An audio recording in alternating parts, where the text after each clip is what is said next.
À la fin de la Seconde Guerre mondiale, des rapports militaires polonais ont été retrouvés par les Alliés dans une base militaire tenue secrète à l'occupant nazi. Ces documents faisaient le rapport d'expériences menées sur des enfants atteints de maladies mentales.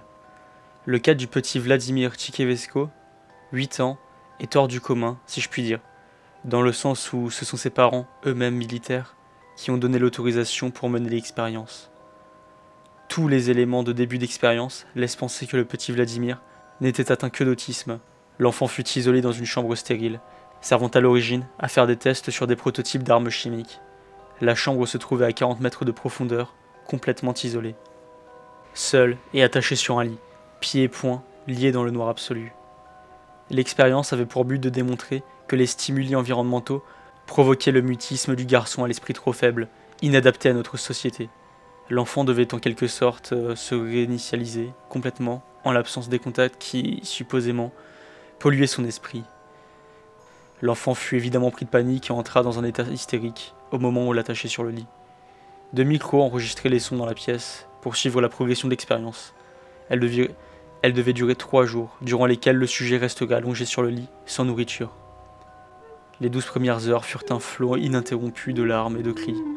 Toutefois, durant la 13e heure, à exactement 4h23 du matin, les cris cessèrent pour laisser place à une espèce de ronronnement. Les chercheurs ont d'abord pensé qu'il s'agissait du ronflement de l'enfant. Cependant, se sont poursuivis sans interruption bien au-delà de la durée normale d'une nuit de sommeil. 48 heures après le début de l'expérience, le ronronnement cessa, et la voix de l'enfant se fit à nouveau entendre dans le micro. La voix était devenue plus aiguë, mais les propos du sujet étaient incompréhensibles. Les chercheurs mirent ces sons sur le compte de sa présumée transformation mentale, l'enfant découvrant sa nouvelle voix. Mais le lendemain, à 69 heures du début de l'expérience, un cri très grave éclata dans les micros, qui furent mis hors service. Sans micro pour surveiller l'activité de la chambre d'isolement, les chercheurs décidèrent d'attendre la fin des 72 heures, durée initialement prévue pour l'expérience, pour envoyer les infirmières chercher le petit Vladimir. Les infirmières descendirent jusqu'au niveau souterrain où il se trouvait et ouvrirent la porte blindée. L'enfant était allongé sur le lit, attaché. Tout semblait normal, à première vue, mais quand elles s'approchèrent, elles furent prises de panique à la vue du garçonnet. Le corps du bambin était devenu noir, comme en cours de décomposition. Les bras et les jambes étaient devenus squelettiques, et le ventre avait gonflé, donnant au garçon un air cambré. Ses orbites étaient vides, ses yeux avaient disparu. Il n'y avait ni dents, ni langue. L'enfant avait même perdu son sexe en totalité, mais il n'y avait pas de traces de plaies ou de cicatrices. Le corps était juste devenu noir et dégageait une puanteur macabre. L'une des employées fut prise d'un malaise et vomit sur le sol. Les infirmières prirent alors la fuite et firent leur rapport à leur supérieur, un rapport hystérique concluant à la mort de l'enfant.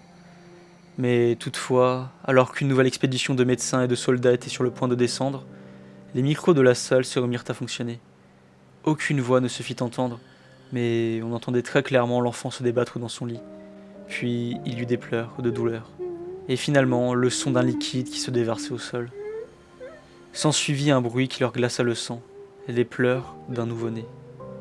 Les rapports de l'expérience prirent fin ici.